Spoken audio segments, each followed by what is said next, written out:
Assalamualaikum warahmatullahi wabarakatuh. Innal hamdalillah nahmaduhu wa nasta'inuhu wa nastaghfiruh wa na'udzu billahi min shururi anfusina wa min sayyiati a'malina may yahdihillahu fala mudilla lahu wa may yudlil fala hadiya lahu. Asyhadu an la ilaha illallah wahdahu la syarika lahu wa asyhadu anna sayyidina Muhammadan abduhu wa rasuluhu la nabiyya ba'da. Allahumma shalli wa sallim ala sayyidina Muhammadin miftahi babi rahmatillah adada ma bi ilmillah salatan wa salaman daimin bi dawami mulkillah wa ala alihi wa sahbihi wa man wala amma ba'du. Dusurukum ahla dalak dusurukum ahla batin dusurukum ahla nawbat dusurukum ahla ilmi wa luqad rabbi sahri sadri wa yassir li amri wahlul 'uqdatam min lisani yafqahu qawli wa saddid bihi lisani wa hdi qalbi bi jahin nabi wa ali amma ba'du. Alhamdulillah, segala puji bagi Allah Subhanahu wa taala yang mana Allah masih mengumpulkan kita di tempat masjid Allah Subhanahu wa taala dan kita masih menuntut ilmu baginda Nabi Muhammad sallallahu alaihi wasallam. Mudah-mudahan tidaklah kita keluar daripada masjid ini, daripada majlis ini kecuali kita minta kepada Allah supaya dosa-dosa kita diampunkan oleh Allah, derajat kita diangkat oleh Allah, segala hajat kita dikabulkan oleh Allah Subhanahu wa taala, dan juga kita minta kepada Allah kita diberikan kemuliaan dengan mengucapkan akhir daripada umur kita dengan mengucapkan kalimat tauhid, kalimat la ilaha illallah Muhammadur Rasulullah sallallahu alaihi wasallam, dan kita minta kepada Allah supaya kita bisa dimasukkan ke dalam surga Allah bersama baginda Nabi Muhammad sallallahu alaihi wasallam. Amin ya rabbal alamin. Ma'asyiral muslimin yang dimuliakan oleh Allah, karena kita sebentar lagi memasuki daripada bulan Ramadan, ya. Ini majlis sebulan sekali, alangkah pentingnya kita mempelajari tentang bab puasa yang membatalkan puasa, sehingga apa? Puasa kita ini bakal diterima oleh Allah Subhanahu wa taala. Mubtilatus shaum, yang membatalkan puasa ada dua. Jadi yang membatalkan puasa ada dua. Ada satu bagian yubtilus shaum, membatalkan pahala puasa. Jadi ada yang membatalkan pahala puasa dan ada yang membatalkan puasa. Kalau yang membatalkan pahala puasa, dia tidak dikodok, tidak ada yang namanya kodok, tapi puasanya apa? Kata baginda Nabi Muhammad, puasanya seperti apa? Orang yang kata Nabi Muhammad kan min sa'imin, laisa lahu min siyami illa al-ju' wal atas. Berapa banyak orang yang puasa, dia tidak mendapatkan pahala daripada puasanya, tidak ada balasan daripada puasanya kecuali lapar dan haus. Ini yang membatalkan pahala puasa. Puasanya tidak ada pahala sama sekali. Nah, yang kedua, apa yang membatalkan puasa dan wajib mengqadha. Nah, sekarang yang membatalkan pahala puasa yaitu ghibah. Menghibah saudaranya, menjelek-jelekkan saudaranya, menghina saudaranya, walaupun menghibah tadi itu dengan dengan perkataan yang benar, maka kita tidak boleh menghibah daripada saudara kita yang muslim, walaupun itu tujuannya benar, maka termasuk itu yang menghilangkan pahala puasa. Puasa kita tidak mendapatkan balasan.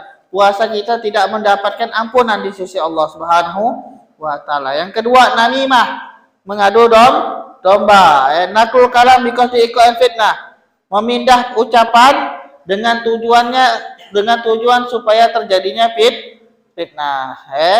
Begitu juga berbohong, termasuk yang menghilangkan pahala puasa. Ihbaru bighairil waqi', mengabarkan yang bukan kejadian. Begitu juga menghilangkan pahala puasa yaitu an-nazar lima yahrum, melihat atau memandang atau menonton sesuatu yang di film yang diharamkan, membuka aurat dan lain-lain. Aw lima yahillu bisyahwa, atau memandang sesuatu yang halal tapi dengan syahwat, artinya nikmat nonton tersebut, maka ini termasuk menghilangkan pahala puasa. Begitu juga sumpah yang berbohong, begitu juga ucapan kotor, pekerjaan kotor, saksi kotor, saksi yang jelek, maka ini termasuk menghilangkan pahala puasa. Nah, sekarang ada yang membatalkan pahala puasa. Yang pertama ar-riddah, wahya qatlul islam bi niyatin aw qaul aw fi'l, walau kana riddah lahzatan wahidan. Auzubillah min dzalik. Jadi yang membatalkan puasa yaitu murtad. Baik murtadnya tadi dengan niat, keluarnya dengan niat, keluar Islam dengan niat, atau dengan ucapan, atau dengan perbuatan menyembah patung, maka termasuk dia naudzubillah min dzalik, dia murtad. Atau sesajen, kalau kita melihat sesajen di laut itu tidak boleh, dan itu hukumnya haram, bisa mengeluarkan kita daripada Islam. Orang yang murtad walaupun sebentar, walaupun 5 detik sekalipun, maka puasanya menjadi batal. Yang kedua, al-haid wan nifas wal wiladah walau lahzatan minan nahar. Orang yang haid, orang yang nifas, orang yang melahirkan, walaupun dia datangnya sebentar, maka itu membatalkan puasa. Misal jam 6 maghrib, maghribnya jam 6, kemudian jam 6.05 perempuan ini haid, atau dia dalam keadaan melahirkan, maka langsung membatalkan puasa. Al-mubadir salih, yang membatalkan yang ketiga, al-junun walau lahdo, orang yang gila walaupun sebentar. Jadi orang yang gilanya sebentar, maka dia termasuk membatalkan daripada puasa. Puasanya jadi batal. Kemudian yang keempat, al-ima wa syukur idza amma jami'an nahar wa ma idza afa walau lahdo wahidah sahsamuha wa mu'tamad daramli. Nah, adapun orang yang pingsan ketika berpuasa, atau orang yang dia mabok, maka dilihat kalau dia pingsannya lama, pingsannya melebihi daripada 5 jam, maka dia membatalkan puasa. Begitu juga mabok, dia mabok lama, maka bisa membatalkan puasa. Begitu juga orang yang terkena penyakit ayan, kalau ayannya sebentar, maka dia tidak membatalkan puasa. Tapi kalau penyakit airnya lama, ya, kita melebihi daripada 5 jam atau 6 jam, itu termasuk membatalkan puasa. Nah, begitu juga kalau menurut Ibn Hajar, yubtil idza ta'ajabihi walau lahdah. Kalau menurut Ibn Hajar, ulama Ibn Hajar mengatakan kalau ada orang yang mabuk, dia sahurnya apa? Sahurnya minum khamar. Sahurnya minum khamar. Dia sengaja mabuk, maka termasuk membatalkan puasa. Walaupun sahurnya minum apa? Minum khamar. Kemudian yang membatalkan berikutnya yaitu hubungan badan. Al-jima, hubungan badan. Idza jamaah, kalau ada orang yang mereka berhubungan badan antara suami istri, atau dia melewati depan atau belakang, atau dia melewati daripada apa?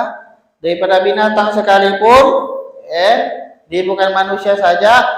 Begitu juga kalau dia hewan, dia tahu itu hukumnya haram, dan dia sengaja muhtaron, dan dia bukan ada kepaksaan, akan tetapi karena kemauan sendiri, batalah shaumuhu, maka batalah menjadi puasanya. Jadi kalau ada orang yang berhubungan badan antara suami istri, atau suami dia berhubungan sama binatang, auzubillah min dzalik, maka dia apa? Langsung batal puasanya dan wajib kena apa? Kena hukuman, kena hukuman, dan dia wajib apa? Dan dia mendapatkan dosa besar dan wajib menahan sampai masuk waktu maghrib, boleh dia makan. Nah, orang yang mereka berhubungan badan antara suami istri, maka kewajiban dia yang pertama apa? Luhukul isim, dia pasti mendapatkan dosa besar. Yang kedua, wujubul imsak, wajib menahan. Jadi kalau dia berhubungan antara suami istri di waktu siang, maka dia batal puasanya dan dia wajib menahan makan dan minum sampai masuk waktu maghrib. Wujubut ta'dzir, wajib mendapatkan hukuman. Jadi kalau ada suami istri dia berhubungan, maka suami ini kena hukuman, kena ta'dzir. Dan ta'dzirnya ini, hukumannya ini bukan dari kita, bukan dari masyarakat, bukan dari ulama, tapi dari pemerintah. Terserah pemerintah, mau dipenjarakan, mau dipukulin, dan lain. Kemudian wajib kodok, dan wajib mengganti daripada puasa tadi, kafarah, pengganti yang besar. Di ketika dia berhubungan badan antara suami istri atau laki-laki sama binatang, auzubillah min dzalik, maka dia diwajibkan 3 perkara ini.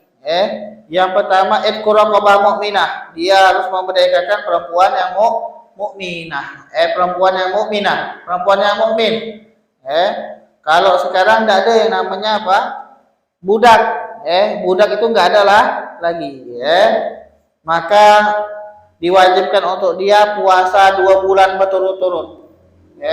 Kalau dia berhubungan badan antara suami istri, maka yang pertama dia wajib apa? Setelah mendapatkan hukuman daripada pemerintah, kemudian wajib mengkodok daripada puasa yang dia tinggalkan, dan dia juga harus berpuasa 2 bulan berturut-turut. Jadi 1 hari dia berhubungan badan antara suami istri, maka apa? Maka dia diwajibkan untuk puasa 2 bulan berturut-turut. Kalau dia batal, misalnya puasanya sudah ke 57 atau 58 batal, maka diwajibkan diulang lagi dari awal. Kalau dia puasanya batal, 2 bulan berturut-turut. Nah, kalau dia tidak mampu, karena sebab sakit-sakitan atau karena sebab apa? Orang tua, umurnya sudah berumur, maka dia diwajibkan untuk mengasih makanan kepada orang miskin dengan makanan pokok sebesar 1 mud. 1 mud ini anggapnya 1 kilo, dia ukurannya ons. Tapi lebih bagus kalau seandainya kita hitung dengan 1 kilo.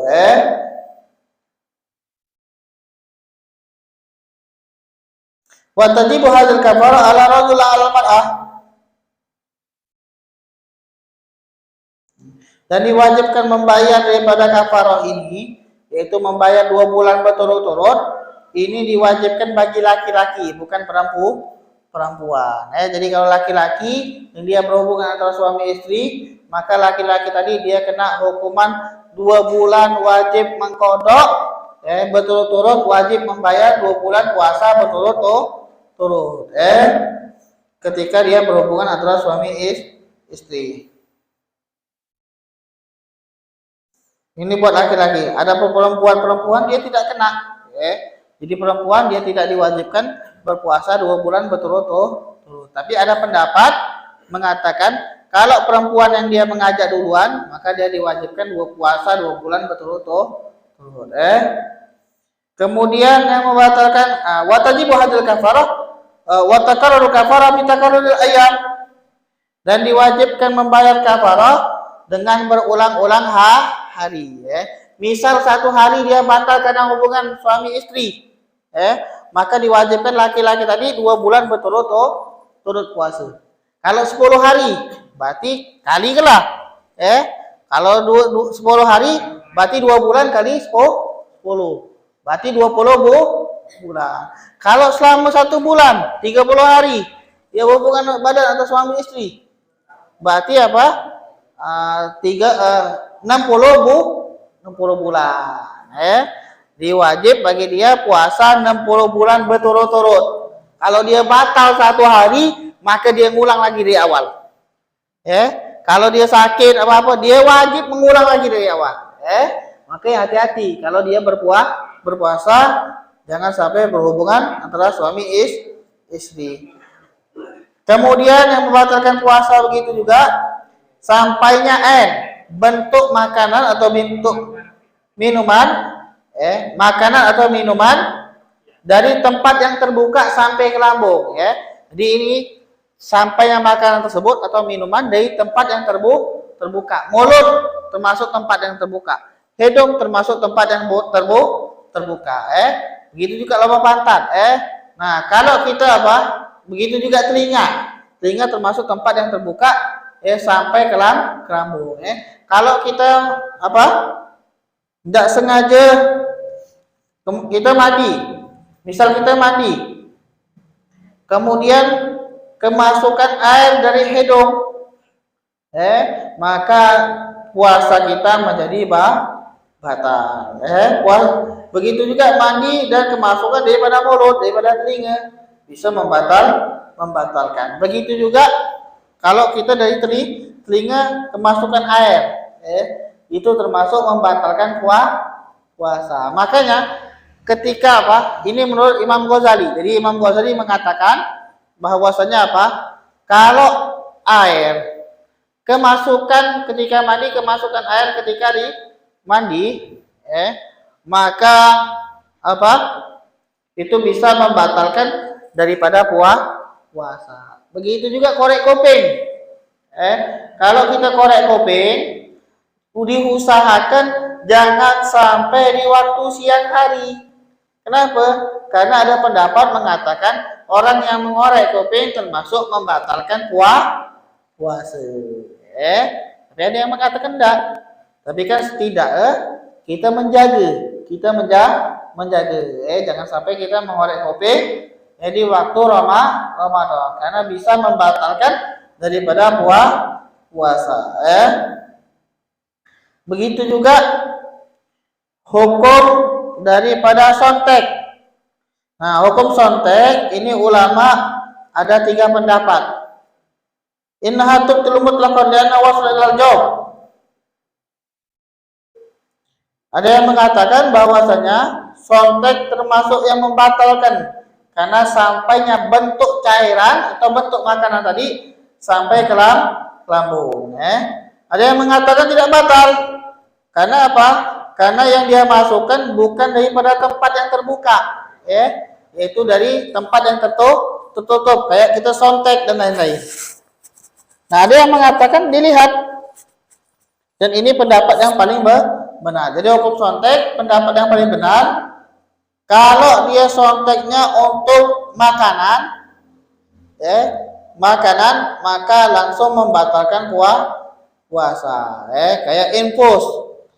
Kita sontek infus, bisa membatalkan daripada puasa. Tapi kalau kita sonteknya di tangan atau di pantat atau sontek vaksin, maka ketika sontek vaksin tadi tidak membatalkan puasa. Tapi kalau dia infus bisa membatalkan puasa. Tapi kalau sontek kayak biasa, sontek vaksin dan lain-lain, itu tidak membatalkan puasa. Begitu juga hukum ketika menelan daripada lendir. Misal kita dahak nih, kita berdahak, ada dahak. Maka ketika kita ada dahak tadi, nah kita dilihat, hukum menelan daripada dahak. Kalau dahak tadi sampai had zahir, batasan zahir, fabtala'ah batala somha. Dan menelannya maka langsung membatalkan. Jadi kalau ada dahak yang dia batasannya sampai zahir. Batasan zahir ini apa? Daripada mahrat hok. Mahrat hok. Jadi kalau dahak sampai naik ke hok. Nah, tak tahu dia ketelan lagi, maka langsung membatalkan puasa. Begitu juga asam lambung. Kalau ada orang yang kena penyakit asam lambung, dia kan keluar cairan, keluar cairan dari lambung ke atas, kemudian telan lagi, bisa membatalkan daripada puasa. Tapi kalau dia Kalau dia menelan dari batasan batasannya dari mahrat ha. Jadi ha di sini mahrat ha, maka ketika dia menelan tidak membatalkan. Tapi kalau mahrat ho, maka langsung membatalkan. Kemudian hukum menelan daripada ludah. Hukum menelan ludah, dia tidak apa-apa, tapi harus memenuhi 3 syarat. Yang pertama ayakuna khalisan, harus air ludah yang murni, tidak bercampur lamuh taladan bigari, tidak bercampur dengan selain air ludah. Kayak contoh air ludah kita nih, air ludah kita murni. Makanya kalau kita sikat gigi dengan odol yang minyak agak banyak, minyak kental, maka usahakan kita meludah terus sampai jangan sampai ada rasa min yang ada di air liur kita atau di mulut kita sehingga kita ketelan. Maka itu termasuk membatalkan daripada puasa. Ayakun atau halana mutanajisan. Harus air ludahnya itu suci, bukan sesuatu yang najis. Misal kayak ada orang yang kena gusi luka atau sariawan. Kalau gusi luka, keluar darah, maka dicepat-cepatkan bersihkan dengan kumur-kumur. Dengan kumur-kumur supaya bersih. Tapi kalau dia menelan air ludah dengan ada darahnya, maka bisa membatalkan daripada puasa. Ayakun min ma'dini. Padisan wal bangkunu ma'din walau talarik alladhi wasala lahum wa sabati batala sawma. Harus daripada lambungnya. Air ludah harus daripada lambung.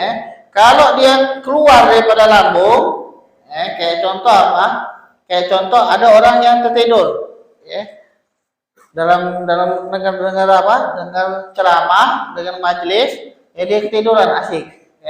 Ketiduran asik, tidak tahu pas ketiduran dia nak netes, air liurnya netes, udah tuh pas terbangun, udah keluar air liurnya sampai ke tempat lewat daripada bibir ini, bibir kita nih, tidak tahu pas terbangun langsung, tetelan lagi, tetelan lagi, biasa banyak tuh, kalau kita nengok waktu sholat Jumat. Jadi kalau sholat Jumat, nengok nih. Kalau ada orang tidur, liur kadang netes. Liur netes dia telan lagi. Maka itu bisa membatalkan daripada puasa. Kemudian hukum duhur lil ma' astalus ila job itu ditamut di soib.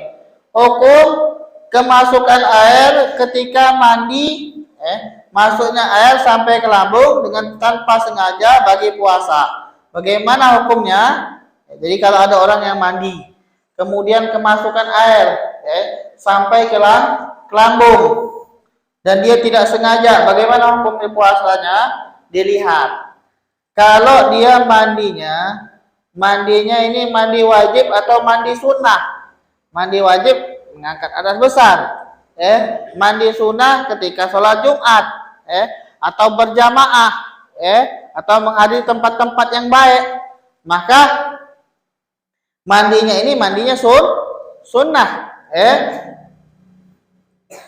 Pada itu som idal tersalah bisob, maka tidak membatalkan daripada puasa kalau seandainya dia mandi pakai gayung atau pakai keran, pakai shower.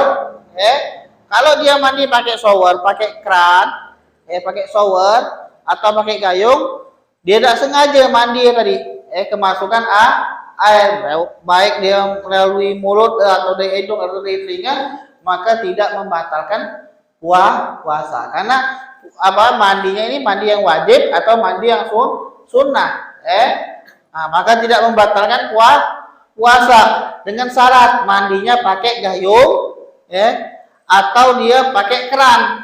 Tapi kalau dia mandi yang menyelam, maka dia sengaja atau tidak sengaja bisa membatalkan daripada puasa. Karena mandinya tenggelam, menyelam. Nah kalau dia mandi, tapi kalau dia mandi ini bukan karena syariat, karena contoh cuaca di siang hari ini panas, siang hari panas, maka dia pengen mandi supaya mendinginkan, atau orang yang habis begawe pengen bersih-bersih, maka kalau dia mandi dan tidak sengaja kemasukan air, baik dia pakai gayung atau pakai shower atau pakai dia menyelam, maka ketika dia kemasukan air dan dia mandi tadi bukan karena syariat, tapi mandi karena untuk mendinginkan atau mandi karena untuk bersih-bersih, maka langsung membatalkan puasa walaupun dia kemasukan air tadi tidak sengaja. Berbeda yang tadi kalau contoh kalau dia mandi syariat, mandi wajib atau mandi sunnah Jumat, perkumpulan majelis taklim, sholat berjamaah disunahkan untuk mandi. Nah kalau dia mandi pakai gayung atau pakai shower dan tidak sengaja kemasukan air, tidak membatalkan puasa. Kemudian nah kalau seandainya hukum bagaimana kalau seandainya kemasukan air ketika berkumur-kumur atau istinsat, tidak sengaja, bagaimana hukumnya? Dilihat. Idalkan al-matmanah ma'muran biha fil wudu' wal ghusl fananzur in lam yubalil biha fala yaqtusum idza sabaqahu al-ma'. Nah, dilihat, kalau dia kumur-kumurnya tadi atau menghirup air ke hidung tadi karena perintah syariat, kayak contoh ketika kumur-kumur dan istinsat, menghirup air ke hidung itu diperintahkan syariat. Nah, dilihat kalau dia kumur-kumur tadi tidak sengaja kemasukan air, dilihat. Kalau kumur-kumur tadi karena pengen berwudu, maka kalau dia tidak berlebihan kumur-kumurnya tadi, kita dianjurkan kumur-kumur itu berlebih-lebihan selain berpuasa. Tapi kalau dia berpuasa tidak dibolehkan untuk berlebih-lebihan, sedikit ya kumur-kumur. Nah, kalau dia berlebih-lebihan, kumurnya tadi berlebih-lebihan ketika berpuasa, tidak sengaja kemasukan air, langsung membatalkan daripada puasa. Tapi kalau sedikit ya, kumur-kumur tadi sedikit ya dan tidak sengaja kemasukan air, maka tidak membatalkan daripada puasa.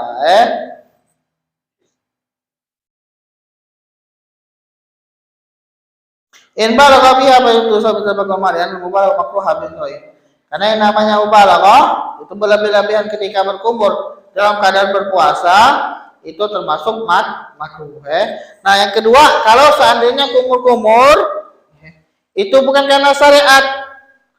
Contoh apa? Ketika dia kumur-kumur pengen mendinginkan mulutnya karena bibirnya kering, ketika berpuasa bibirnya kering. Nah, makanya dia pengen kumur-kumur, dia pengen kumur biar bibirnya basah lagi. Nah, kalau dia kumur-kumur dan dia tidak sengaja kemasukan air dan kumur-kumurnya ini bukan karena syariat, maka langsung membatalkan daripada puasa. Begitu juga hukum yang berikutnya yaitu apa? Yang membatalkan puasa al-istimna. Talabul khurujul mani. Maaf, yang namanya apa? Fikih harus jelas. Jadi yang membatalkan puasa termasuk orang yang mereka mengeluarkan air mani. Biarkan imma biadi atau biadi halilati, baik dengan tangannya atau dengan tangan istrinya, atau bipikrin atau dengan pikiran, atau dengan nonton film kotor. Kalau dia mengetahui bahwasanya ketika dia menonton film kotor atau memikirkan pikiran kotor, maka dia tahu bahwasanya dia tidak kuat, langsung keluar. Maka dia membatalkan puasa. Nah, sekarang permasalahannya terkadang yang keluar mani itu membatalkan. Tapi kalau dia membatalkan, kayak contoh apa? Al-istimna. Dia apa? Istimna itu talabu khurujil mani mutlaqan bayi kaifiyatin. Mengeluarkan mani secara paksa dengan bagaimana cara pun. Dia paksa mengeluarkan air mani tadi. Yang kedua, wa idza basala min ghairi ha'il. Kalau dia bersentuhan kepada istrinya tanpa penghalang, maka bisa membatalkan daripada puasa. Nah, sekarang keluar air mani tapi tidak membatalkan puasa, seperti apa? Idza kharaja min ghairi mubashir. Jika dia melihat dengan tanpa menyentuh, seperti nonton. Nah, dilihat kalau dia nonton film kotor atau memikirkan pikiran kotor, dilihat kalau dia nontonnya atau nonton dengan pemikiran kotor tadi, dia tahu kalau dia bisa menahan, tidak tahu keluar sendiri, maka langsung apa? Dia tidak membatalkan puasa. Begitu juga kalau seandainya dia persentuhan antara suami istri, misalnya dia apa? Dia